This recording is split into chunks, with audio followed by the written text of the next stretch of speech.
Hello everyone. आज हम discuss करने वाले हैं माइक्रोबायोलॉजी की दो इम्पोर्टेंट पॉइंट को लेकर के, प्रोकैरियोटिक सेल और यूकैरियोटिक सेल के बीच में डिफरेंस।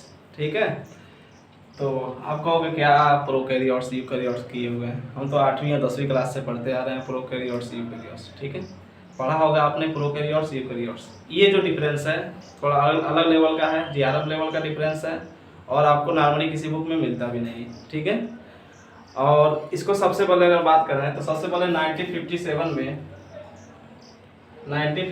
में एक साइंटिस्ट थे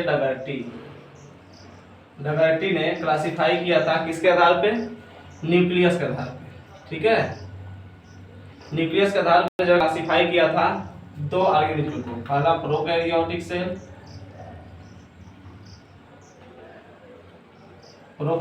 सेल और दूसरा यूकैरियोटिक सेल।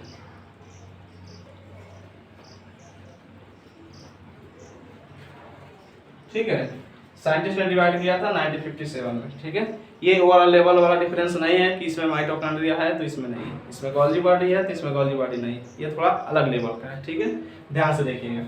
अगर बात करें प्रोकैरियोट्स की तो अलग अलग बना लीजिए, प्रोकैरियोटिक से लिख लीजिए, एक तरफ लिख लीजिए यूकैरियोटिक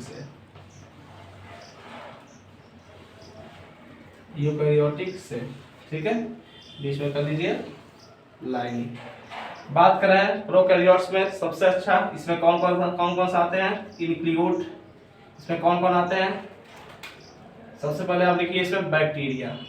अगर प्रोकैरियोट का सबसे अच्छा एग्जांपल है बैक्टीरिया। अगर ना कुछ याद हो तो आप बैक्टीरिया लिख देंगे, आपका लगभग सही हो जाएगा। बैक्टीरिया, माइकोप्लाज्मा, उसके साथ साथ आपका जो है बीजीए, जिसे बोला जाता है साइनो बैक्टीरिया। याद रखिएगा, ये एक तरह का एल्गी है जिसे साइनोबैक्टीरिया बोलते हैं, ये प्रोकैरियोट्स में आते हैं। ठीक है, इसके अलावा आपका और की बैक्टीरिया किस में आते हैं, प्रोकैरियोट्स में। इतना तो याद रखिएगा। फिर अब बात करें यूकैरियोट्स में, तो यूकैरियोट्स में आपका सबसे पहले एनिमल्स, फंगस।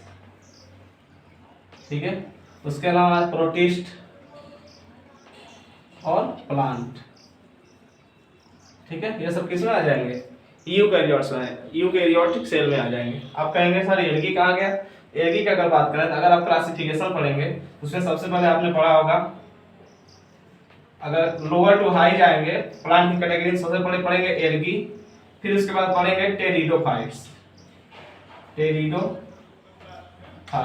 ठीक है, फिर उसके ऊपर जाएंगे तो आप पढ़ेंगे ब्रायोफाइट्स। फिर थोड़ा उसके ऊपर जाएंगे तो आप पढ़ेंगे जिम्नोस्पर्म। ठीक है, और थोड़ा उसके ऊपर जाएंगे तो आप पढ़ेंगे एंजियोस्पर्म।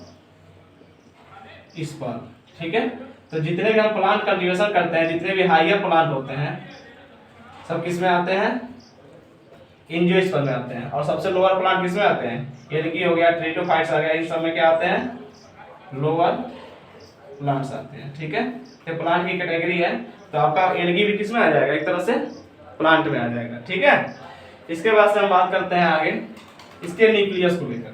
ठीक है, न्यूक्लियस की बात करें अगर प्रोकैरियोट्स में न्यूक्लियस की बात करें तो प्रोकैरियोट्स की बात करें न्यूक्लियस में तो नेकेड न्यूक्लियस होता है, नेकेड होता है, ना ही इसमें माइटोकॉन्ड्रिया पाया जाता है। माइटोकॉन्ड्रिया छोड़िए, माइटोकॉन्ड्रिया मतलब देखिए, ना इसमें सेल मेम्ब्रेन पाया जाएगा, ना ही न्यूक्लियोलस होगा। ठीक है, एक नेक्ड न्यूक्लियस होता है जिसे जो है इंसिपिएंट न्यूक्लियस बोलते हैं, जीनोफोर बोलते हैं। ठीक है, जीनोफोर बोलते हैं। उसके अलावा जो है न्यूक्लियोइड बोलते हैं।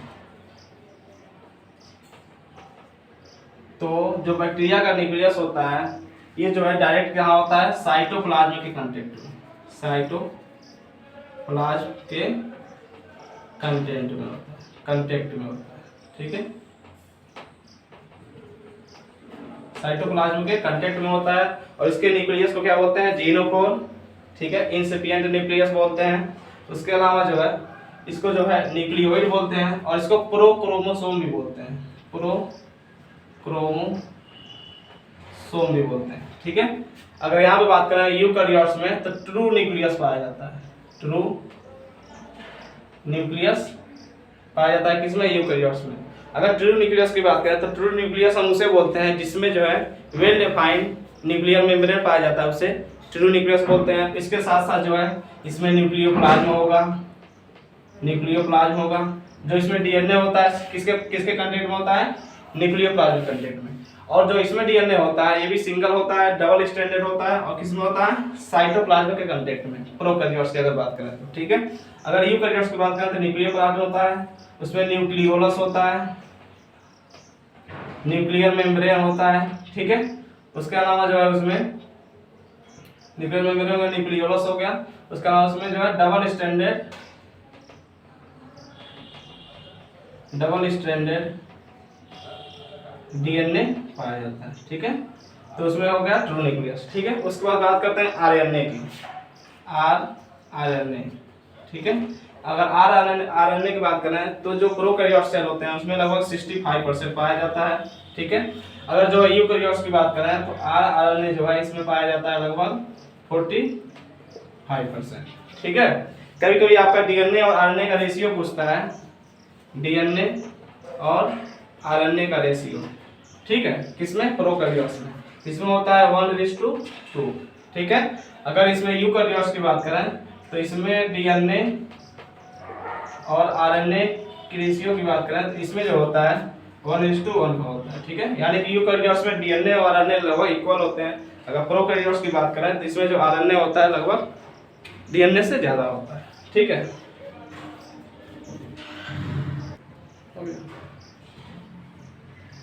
फिर बात करते हैं डीएनए फोल्डिंग, ठीक है, क्योंकि डीएनए बहुत बड़ा होता है और कभी कभी पूछा जाता है कि डीएनए का फोल्डिंग किससे होता है, ठीक है। डीएनए किसके द्वारा फोल्ड होता है, ठीक है। तो याद रखिएगा ये पाला प्रोकैरियोट्स का और ये यूकैरियोट्स का है, ठीक है। तो प्रोकैरियोट्स की बात करें तो जो डीएनए फोल्ड होता है, डीएनए जो फोल्ड होता है किसके कारण होता है, ड्यू टू आरएनए। आरएनए से जो है डीएनए क्या होता है, फोल्ड होता है, ठीक है। क्योंकि जो है इसमें जो है प्रोकैरियोट्स में हिस्टोन प्रोटीन जो होता है एब्सेंट होता है, इसमें हिस्टोन प्रोटीन नहीं पाया जाता है, लेकिन नॉन हिस्टोन प्रोटीन प्रेजेंट होते हैं। नॉन हिस्टोन प्रोटीन जो है प्रेजेंट होते हैं, ठीक है। याद रखिएगा प्रोकैरियोट्स में हिस्टोन प्रोटीन नहीं पाया जाता है और जो डीएनए का फोल्डिंग होता है वो आरएनए की वजह से होता है, ठीक है। ये याद रखिए, बहुत इंपॉर्टेंट है। और जो नॉन हिस्टोन प्रोटीन इसमें लेकिन प्रोकैरियोट्स में प्रेजेंट होते हैं। इसमें अगर बात करें ये यूकैरियोट्स का पाला है, याद रखिएगा। अगर यूकैरियोट्स की बात करें तो इसमें जो डीएनए फोल्ड होता है, ये होता है हिस्टोन प्रोटीन से, हिस्टोन प्रोटीन, ठीक है। हिस्टोन प्रोटीन तो क्या होता है, इसमें डीएनए फोल्ड होता है, इसका मतलब इसमें हिस्टोन प्रोटीन क्या होते हैं, हिस्टोन प्रोटीन क्या होते हैं, प्रेजेंट होते हैं। याद रखिएगा। अब पूछेंगे हिस्टोन प्रोटीन कितने होते हैं। हिस्टोन प्रोटीन याद रखिएगा 5 होते हैं। कौन कौन से होते हैं, H1, H2, H2A, H2B, H3 और H4, ये क्या है, हिस्टोन प्रोटीन है, ठीक है। तो H2A, H2B, H3, H4 ये जो है ऑक्टामर बनाते हैं, ठीक है। और जो क्या करते हैं, डीएनए का फोल्डिंग करते हैं, फिर सोलेनॉइड स्ट्रक्चर बनता है, फिर फोल्डेड फाइबर बनता है और जाके फिर एक क्रोमेटिन लाइक स्ट्रक्चर बनता है, ठीक है। तो यस जो होता है ये लिंकर डीएनए जो होता है, जो दो सोलेनॉइड स्ट्रक्चर को जोड़ने का काम जो करता है, जब दो डीएनए जब दो ऑक्टामर को फोल्ड जब हो जाते हैं तो उनको जोड़ने में जो काम करता है H1 प्रोटीन करता है, ठीक है। तो याद रखिएगा H1 क्या करता है, लिंकर डीएनए में पाया जाता है। H2A, H2B, H3, H4 क्या करता है, ऑक्टामर बनाते हैं जो प्रोटीन के फोल्डिंग में हेल्प करते हैं, ठीक है। उसके बाद करके पूछता है A+T और G+C का रेशियो, यानी कि ये नाइट्रोजनस बेस है, एडेनिन, थाइमिन, ग्वानिन और साइटोसिन, ठीक है। इनका रेशियो पूछता है तो प्रोकैरियोट्स में जो रेशियो होता है 0.83 होता है, ठीक है। अगर यूकैरियोट्स की बात करें तो एडेनिन, थाइमिन और ग्वानिन और साइटोसिन का जो रेशियो होता है 1.52 होता है। ठीक है, इसका मतलब क्या हुआ कि जो प्रोकैरियोट्स होते हैं वो G+C रिच होता है। ठीक है, यानी कि प्रोकैरियोट्स में ग्वानिन और साइटोसिन की मात्रा ज्यादा पाई जाती है, लेकिन यूकैरियोट्स की बात करें तो उसमें एडेनिन और थाइमिन की मात्रा ज्यादा पाई जाती है। ठीक है, क्योंकि देखिए A+T G+C का रेशियो कितना है 0.83, इसका मतलब क्या है GC ज्यादा है, इसकी वैल्यू कम आ रही है। इसमें A+T G+C है, इसकी 1.52 आ रहा है, इसका मतलब क्या है इसमें 80 रिच है। ठीक है, याद रखिएगा GC रिच प्रोकैरियोट्स होते हैं, यानी ग्वानिन साइटोसिन सबसे ज्यादा प्रोकैरियोट्स में पाया जाता है, और यूकैरियोट्स में जो है एडेनिन थाइमिन की मात्रा अधिक पाई जाती है। ठीक है, उसके बाद बात करें इसमें mRNA की, mRNA की बात करें तो जो mRNA होता है प्रोकैरियोट्स में पॉलीसिस्ट्रोनिक होता है, पॉलीसिस्ट्रोनिक। ठीक है, और जो यूकैरियोट्स में जो mRNA होता है मोनोसिस्ट्रोनिक होता है। अब आप बोलेंगे मोनोसिस्ट्रोनिक पॉलीसिस्ट्रोनिक क्या होता है, तो देखिए जो डीएनए होता है वो क्या बनाता है mRNA। ठीक है, mRNA बनाता है कोड, उसके mRNA के पास क्या होता है कोड होता है। जैसे मान के चलिए अगर ये न्यूक्लियस है, ठीक है, तो इसमें जो डीएनए होता है ये क्या बनाता है mRNA बनाता है। ठीक है, इसमें जो इंफॉर्मेशन होता है किस फॉर्म में होता है कोडॉन फॉर्म में। आपको पता होगा 64 तरह के कोडॉन होते हैं, 3 नॉन सेंस होते हैं और एक सेंस कोडॉन होता है। ठीक है, तो कोडॉन जो होता है mRNA में होता है, ये क्या करता है ये जो न्यूक्लियोप्लास्ट है किसमें जाता है सेल में, जो आपका सेल होता है साइटोप्लाज्म जो होता है इसमें जाता है।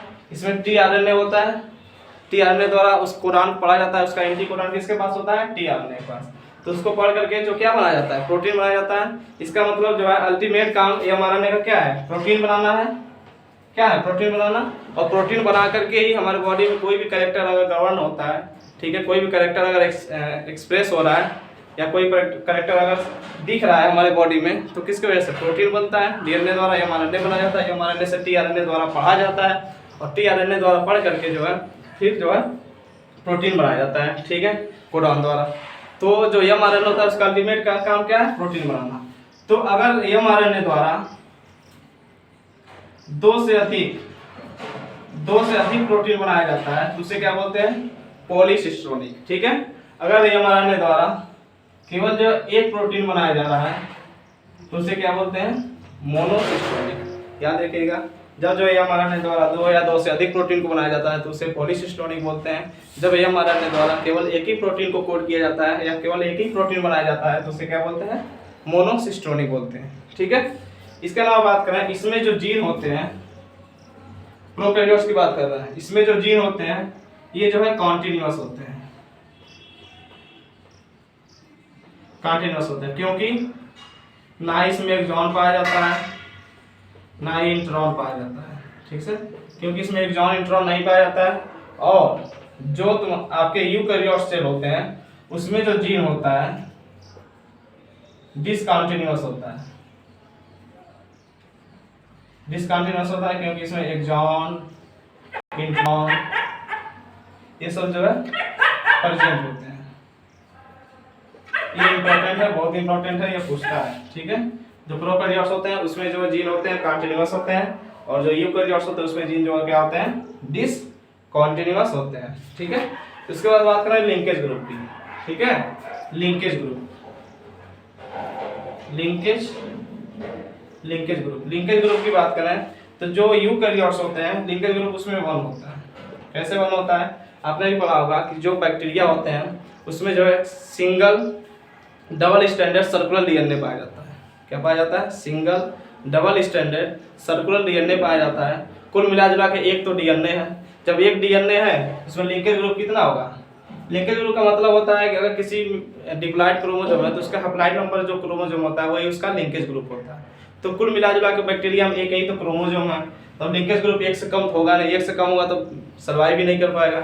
इसलिए बैक्टीरिया का लिंकेज ग्रुप कितना होता है 1 होता है। ये भी एक तरह से बहुत ही इंपॉर्टेंट है।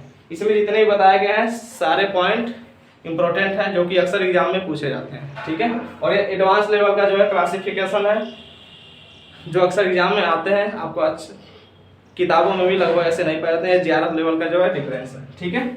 उसके बाद बात करें अगर यूकैरियोट्स में, तो यूकैरियोट्स में जो लिंकेज ग्रुप होता है, लिंकेज ग्रुप होता है, इसमें जो है 2 या मोर देन 2 होता है, ठीक है। लिंकेज ग्रुप यानी कि इसमें जो है 2 से अधिक पाए जाते हैं।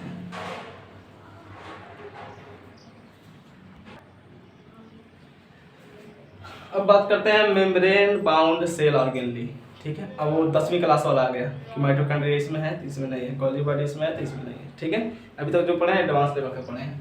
तो अब ध्यान रखिएगा, ये प्रोकैरियोट्स का पाला है और ये यूकैरियोट्स का पाला है।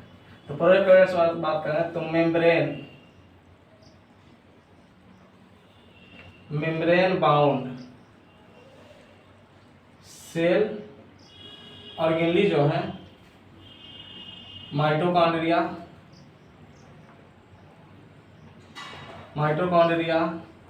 Golgi body, lysosome, endoplasmic reticulum, ठीक है। उसके अलावा क्लोरोप्लास्ट, ये सब जो होते हैं सब प्रोकैरियोट्स में क्या होते हैं, एब्सेंट होते हैं। ये सब प्रोकैरियोट्स में नहीं पाए जाते हैं, ठीक है। और जो यूकैरियोट्स होते हैं सब इसमें प्रेजेंट होते हैं, ठीक है। उसके बाद से बात करें राइबोसोम की, जो आप हमेशा रटते आए हैं। राइबोसोम पाया जाता है 70S टाइप्स का, ठीक है। आप पूछते होंगे यस क्या है, यस का मतलब होता है सेडिमेंटेशन कोफिशिएंट, ठीक है। तो जो राइबोसोम होता है 70S टाइप का किसमें पाया जाता है, प्रोकैरियोट्स में, ठीक है। उसके बाद से अगर यूकैरियोट्स से बात करें तो इसमें जो है आपने पढ़ा होगा 80S, यही तो पढ़ा है। इसके अलावा जो है कुछ ऑर्गेनिज्म ऐसे हैं प्रोकैरियोट्स में, यूकैरियोट्स में, जिसमें 70S टाइप का भी पाया जाता है, जैसे माइटोकॉन्ड्रिया एंड क्लोरोप्लास्ट, ठीक है। माइटोकॉन्ड्रिया और क्लोरोप्लास्ट में जो डीएनए पाया जाता है, जो डीएनए उसमें जो राइबोसोम पाया जाता है 70S टाइप का पाया जाता है। तो अक्सर एग्जाम में पूछा जाता है जहाँ से बहुत ज्यादा कंफ्यूजन होता है, ठीक है। तो 70S प्रोकैरियोट्स हो गया, 80S और 70S किसमें पाया जा रहा है, माइटोकॉन्ड्रिया और क्लोरोप्लास्ट में। क्योंकि जो माइटोकॉन्ड्रिया है, क्लोरोप्लास्ट है, इनकी ओरिजिन भी बैक्टीरिया से ही हुई है, ठीक है। उसके बाद से बात करें रिस्पायरेटरी एंजाइम, रिस्पायरेटरी एंजाइम की बात करें तो इसमें पाया जाता है मीजोसोम, जो किससे होता है, मेम्ब्रेन से एसोसिएटेड होता है, ठीक है। मेम्ब्रेन से एसोसिएटेड होता है। इसमें जो रिस्पायरेटरी एंजाइम होता है